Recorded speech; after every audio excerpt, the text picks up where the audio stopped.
에서와 야곱의 일생을 보면 이 두 사람 간에 총 3번의 큰 싸움이 있었습니다. 첫 번째 싸움은 그들의 어머니 리브가의 뱃속에서 있었습니다. 누가 먼저 세상으로 나가느냐, 이것을 두고 에서와 야곱은 뱃속에서 큰 싸움을 벌였습니다. 승리는 에서였습니다. 야곱은 겨우 형의 발뒤꿈치를 붙들고 쫓아나왔습니다. 두 번째 접전은 장자권을 둘러싸고 싸운 싸움입니다. 야곱이 사냥을 하고 돌아오면서 배가 너무 고픈 형 에서를 속이고 장자권을 팥죽 한 그릇과 바꿔버립니다. 야곱의 승리입니다. 현재 스코어 1대1. 마지막 3번째 싸움이 남았는데, 이 3번째 싸움은 그들의 아버지 이삭이 눈이 어두워지고 이제 나이가 많이 들어서 자녀들을 축복을 해야 되는 축복권을 주는데, 이 축복권을 둘러싸고 싸운 싸움을 벌입니다. 이 축복권은 무엇이냐면은 이 땅에서 누릴 수 있는 복의 권세를 휘어잡는 그런 아주 중요한 권리입니다. 그것을 하나님 앞에서 인준을 받는 것이죠. 얼마나 중요한 싸움입니까? 현재 스코어 1대1, 이 마지막 싸움으로 모든 판세가 뒤집어지는 것입니다. 그래서 이 마지막 싸움을 두고 아주 치열한 싸움이 벌어지게 되었습니다. 그 어느 때보다도 치열했습니다. 그래서 이 믿음의 가정이 아버지 이삭과 에서, 그리고 어머니 리브가와 야곱 두 편으로 갈라지게 됩니다.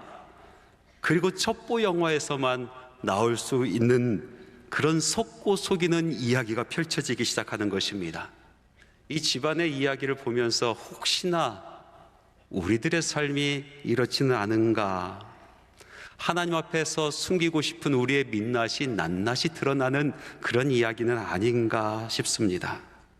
오늘 이 말씀을 통해서 우리들의 삶은 정말로 온전한지, 하나님 앞에서 순결한지, 아니면 거짓된 영에 사로잡혀 살아가는 모습이 아닌지 돌아보는 귀하고 복된 시간 되기를 간절히 바랍니다.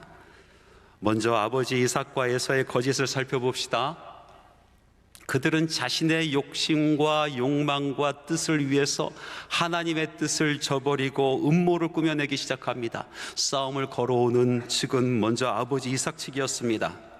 나이든 이삭이 눈이 어두워져서 하루는 형 에서를 몰래 부릅니다. 그리고 은밀한 대화를 나누는데요, 내가 이제 늙어 어느 날 죽을는지 알지 못하니 그런즉 내 기구 곧 화살통과 활을 가지고 들에 가서 나를 위하여 사냥하여 내가 즐기는 별미를 만들어 내게로 가져와서 먹게 하여 내가 죽기 전에 내 마음껏 내게 축복하게 하라. 여러분, 이 은밀히 말하는 이 대화 속에서 뭔가 이상한 거 발견하지 않았습니까?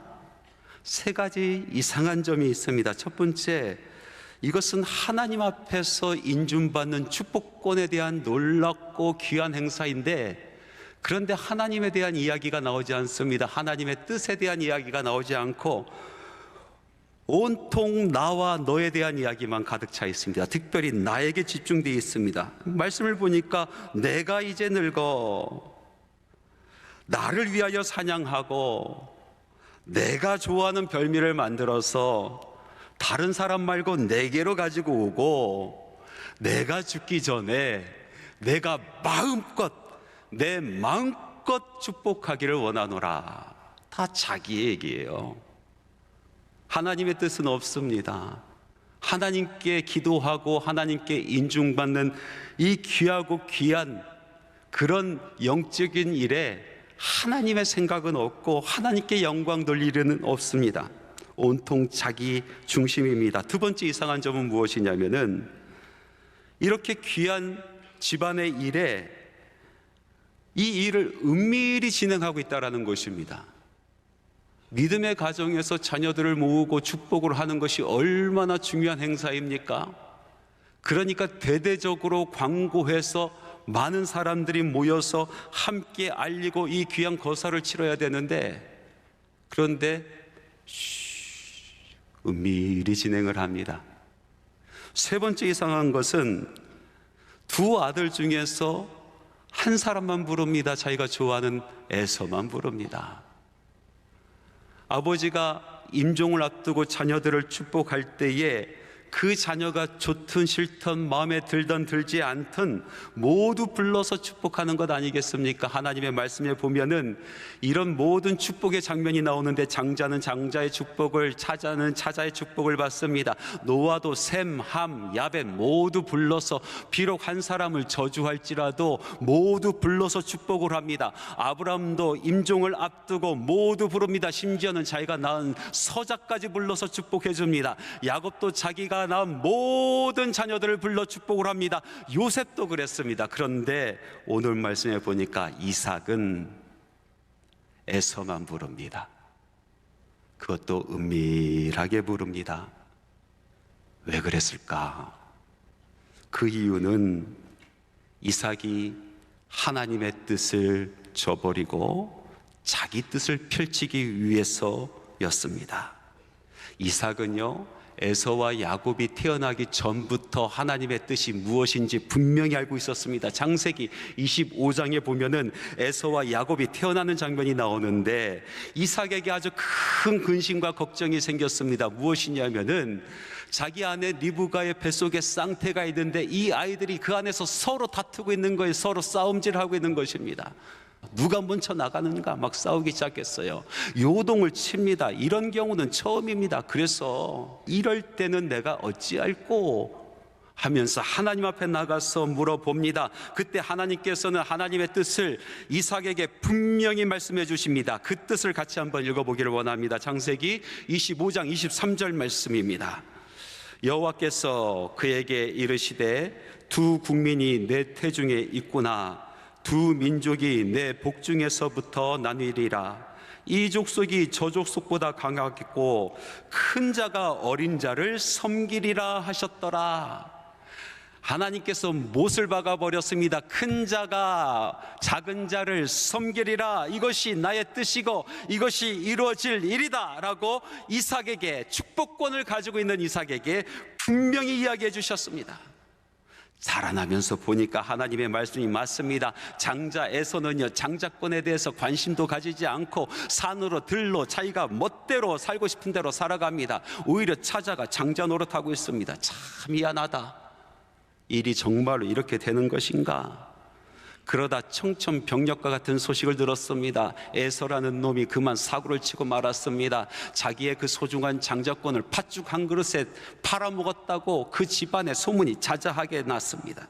설상가상으로 이 에서라는 사람은 밖으로 나가서 이 여자 저 여자 만나면서 아내들을 데리고 들어오는데 부모의 허락도 없이 데리고 들어옵니다. 그리고 이방 여자들만 골라 데리고 옵니다. 이쯤 되면 이삭도 하나님께서 왜 그런 뜻을 품으셨고 하나님께서 왜 나에게 그 말씀을 하셨는가 깨달을 만한데 그렇지도 않은 것 같습니다. 이삭의 마음속에서는요, 자기가 좋아하는 에서만 가득합니다. 에서가 항상 아빠에게 잘했거든요. 그러니까 자기가 사랑하는 에서가 장자권도 누리고 축복권도 누렸으면 하는 마음으로 그 생각이 가득하고 그 마음이 가득합니다. 자기 욕심이죠. 자기 욕망이죠.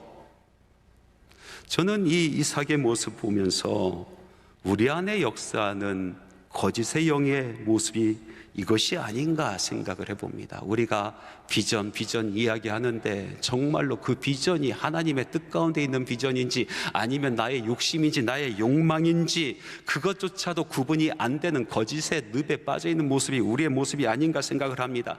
영적인 눈은 어두워져 있고 하나님의 뜻은 고개 돌려버리는 우리들의 모습이 이곳에 담겨있지 않은가 그런 생각을 해봅니다.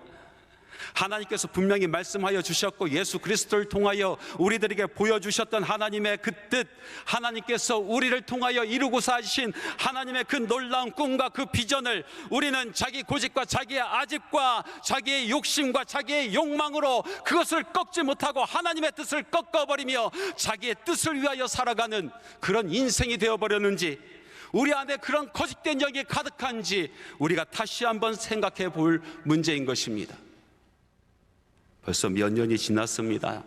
우리 청년들을 대상으로 한 아주 큰 집회가 있었습니다. 그 집회를 통해서 많은 청년들이 잃어버렸던 믿음을 다시 회복하고 예수께로 돌아오고, 하나님께서 청년들을 향하여 품으신 그 뜻, 그 비전을 품고 다시 일어나는 놀라운 역사가 있었던 그런 집회였는데, 몇 해 전부터 그 집회 맛이 갔다라는 소문이 나기 시작을 했어요. 정말 그런가 의심했는데 어느 날인가 그 집회의 포스터를 보면서 구호를 제가 보았는데, 그 구호로 말미암아 제가 깜짝 놀랐습니다. 온몸에 소름이 돋았습니다. 구호는 정상에서 만납시다 였습니다. 지그 지글러라는 성공에 대한 여러 가지 이야기를 하고 베스트셀러 작가로 활동하고 있는 이 사람이 I see you at the top, 정상에서 만나시다라는 책을 썼는데, 그 책을 그대로 구호로 삼지 않았는가 싶습니다. 우리 그리스도인들이 가야 할 곳이 저기 저 높은 정상입니까? 아니면 낮은 곳입니까? 다시 한번 물어보겠습니다. 우리 예수님께서 일생애 동안 하시고자 하신 것이 고군분투하며 저 높은 곳으로 올라가려고 하신 것입니까? 아니면 높은 하늘 보좌를 포기하시고 낮고 낮은 이곳에 내려오신 것이었습니까? 낮은 곳으로 내려오셨습니다. 낮은 곳으로, 희망 없는 곳으로, 아픈 사람 있는 곳으로, 생명 없는 곳으로, 죽어가는 영혼들이 있는 곳으로, 병이 들어서 의원들이 필요한 그곳으로 예수님께서는 내려오셨습니다. 그래서 예수님을 만나려면 정상이 아니라 낮은 곳으로 가야 되는 것입니다. 낮은 곳, 물이 흘러 낮은 곳으로 가서 그곳에 생명을 주고 그곳에서 열매를 맺게 할 수 있는, 바로 그것이 하나님의 뜻인 것입니다. 하나님께서 우리를 낮은 곳으로 불러주십니다. 낮은 곳에 십자가 꽂고 그곳에서 하늘의 미랄이 되어 죽기를 원하시는 것이 하나님의 뜻입니다. 예수님께서 우리에게 말씀하여 주셨습니다. 너희 중에 누구든지 크고자 하는 자는 너희를 섬기는 자가 되고, 너희 중에 누구든지 으뜸이 되고자 하는 자는 모든 사람의 종이 되어야 하리라. 인자가 온 것은 섬김을 받으려 함이 아니라 도리어 섬기려 하고 자기 목숨을 많은 사람의 대속물로 주려 함이라. 우리 예수님께서 말씀하여 주셨습니다. 이것이 하나님의 뜻이요, 하나님의 비전이요, 하나님의 놀라운 꿈인 것입니다. 우리 젊은이들에게, 우리 청년들에게 이 하나님의 뜻을 심어줘야 되는데, 그 욕심 버리고 욕망 부리고 자기 뜻 내려놓고 낮은 곳으로 내려가자, 낮은 곳에 가서 예수 그리스도를 만나자라고 그렇게 선포해줘야 되는데, 정상에서 만나자, 이것이 그리스도인의 비전일까? 아니면 우리가 여전히 포기하지 못하는 우리의 욕심, 우리의 욕망, 우리의 뜻일까? 하나님의 뜻이 드러나고 우리의 뜻이 꺾여지고, 하나님의 이름이 높아지고 우리의 이름이 낮아지고, 하나님의 꿈이 성취되고 우리는 그 꿈 따라 살아가는 것이 우리 그리스도인들의 본분 아니겠습니까? 두 번째, 오늘의 말씀 속에서 보는 성도들의 거짓은 자기 방법대로 하나님의 뜻을 이루려고 하는 것이었습니다. 하나님의 뜻이 무엇인지 분명히 압니다. 그러나 하나님의 방법을 뒤로 합니다. 하나님의 방법을 꺾어버리고 자기 방법으로 합니다. 자기 치략으로 합니다. 자기 생각대로 그 뜻을 이루려고 하는 모습이 우리 안에 있습니다. 이 거짓된 영에 사로잡힌 사람은 바로 리브가와 야곱입니다. 이삭이 하나님의 뜻을 어기고 자기의 뜻대로 모든 일들을 행하려고 은밀하게 일을 꾸미는 것을 몰래 엿들었던 것은 그의 아내 리브가였습니다. 이것은 명백한 하나님의 약속을 어기는 것입니다. 약속 위반입니다. 그래서 리브가는 이삭과 에서의 욕망의 질주를 막으려고 다급하게 야곱을 부릅니다. 그리고 머리를 굴리기 시작합니다. 거짓은 거짓으로 갚아야 된다라고 생각을 합니다. 그리고 야곱에게 이야기합니다. 야곱아, 지금 밖으로 당장 나가서 염소 2마리를 잡아오거라. 그러면 내가 너의 아버지의 입맛에 맞게 별미를 만들어 줄 테니 너는 그것을 들고 내 아버지께로 들어가서 네가 축복을 받아야 된다. 야곱은 떨리는 마음으로 어머니가 시킨 대로 형 에서의 옷을 훔쳐 입고 온몸에 염소토를 바르고 아버지가 좋아할 진미를 가지고 문을 삐그덕 열며 들어갑니다. 아버지, 아들아, 너는 누구냐? 아버지께서 원하시는 별미를 가지고 왔습니다. 침이 꼴깍꼴깍 넘어갑니다. 그때 아버지 이삭이 물어봅니다. 어떻게 이렇게 빨리 사냥을 해왔느냐? 하나님께서 나를 도우셔서 모든 일을 순조롭게 하게 하셨나이다. 자기의 거짓말을 하나님으로 포장해 버립니다. 하나님께 해주셨다는 겁니다. 그래서 이것은 정당하다라는 것입니다. 이쯤 되면 갈 때까지 간 거 아니겠어요? 아버지가 야곱을 부릅니다. 가까이 오라. 그리고 냄새를 맡기 시작을 하고, 그리고 손을 만져보기 시작합니다. 야곱의 온몸에 식은땀이 흐르기 시작을 해요. 목소리가 아무래도 이상하거든요. 그래서 아버지 이삭은 음성은 야곱의 음성인데 손은 에서의 손이구나. 분명히 무엇인가 이상하다는 것을 눈치챘지만은 증명할 길이 없어요. 그래서 축복합니다. 하나님은 하늘의 이슬과 땅의 기름짐이며 풍성한 곡식과 포도주를 내게 주기를 원하노라. 여러분 어떻습니까? 거짓으로 하나님의 뜻을 이루는 것이 정당합니까? 하나님께서 기뻐하실 일입니까? 거짓으로 온몸을 칭칭 갚고 그것도 모자라서 하나님의 이름을 팔아 정당화하고 그 거짓으로 하나님의 뜻을 이루는 것이 맞는 이야기입니까? 그렇지 않습니다. 물론 리브가와 야곱의 마음은 10분 이해가 갑니다. 얼마나 억울했겠습니까? 리브가가 얼마나 억울했겠습니까? 자기 남편 이삭과 함께 하나님의 음성을 들었습니다. 큰 자가 작은 자를 섬기리라. 자라나는 모습을 보니까 작은 자가 장자 노릇하고 큰 자는 장자에 관심을 없습니다. 이쯤 되면 알아차려야 되는데 남편이 눈이 어두워서 영적인 것을 보지 못하여 자기 뜻을 고집하며 꺾지 못하고 하나님의 뜻을 저버리고 음모를 꾸며대니 속 터질 일입니다. 야곱은 어떻습니까? 형이 저 모양이니 자기가 혼자 천막에 앉아서 집안일을 다 살폈습니다. 장자 노릇 혼자 다 했습니다. 그리고 장자를 팔겠다고 분명히 약주해 놓고 그 맹세를 완전히 뒤집어 버립니다. 자기가 언제 장자 노릇했다고 지금 와서 장자 행세하려고 하는 형이 얼마나 미웠겠습니까? 계약을 일방적으로 파기한 형이 얼마나 미웠겠습니까? 얼마나 증오스럽겠습니까? 10분 이해가 갑니다. 그런데 그들의 방법은 도무지 용납할 수가 없습니다. 거짓으로 거짓을 갚는다. 그것도 하나님의 이름을 들어서 정당화한다. 그럴 수 없는 것입니다. 리브가는 얼마든지 자기 남편 이삭을 만날 수가 있었습니다. 함께 들은 하나님의 음성을 나눌 수가 있었습니다. 그런데 그렇게 하지 않습니다. 야곱은 얼마든지 형 에세를 만날 수가 있었습니다. 함께 약속했었던 것을 서로 다시 확인할 수가 있었습니다. 그런데 그렇게 하지 않습니다. 그들이 선택한 것은 무엇입니까? 편법에는 편법, 음모에는 음모, 거짓에는 거짓. 그것으로 갚으려고 한 것입니다.